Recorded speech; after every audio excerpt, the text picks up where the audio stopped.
how to download Python on Windows 11. So in order to download Python on Windows 11, let's first go to our browser. You can select any of the browser that you have.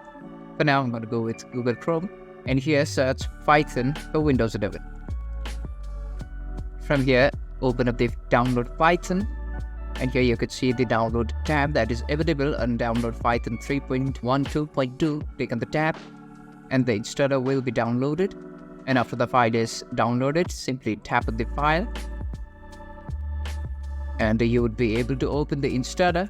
Check mark on both of the options at the end and tap on install now. And here you can see the Python has been installed.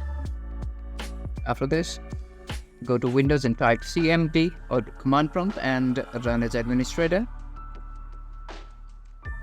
Type Python, and here you can see your installer version, and in this way you can download and install Python on your Windows 11. So if you find this tutorial helpful, to subscribe and don't forget to leave us a like and comment. Thank you.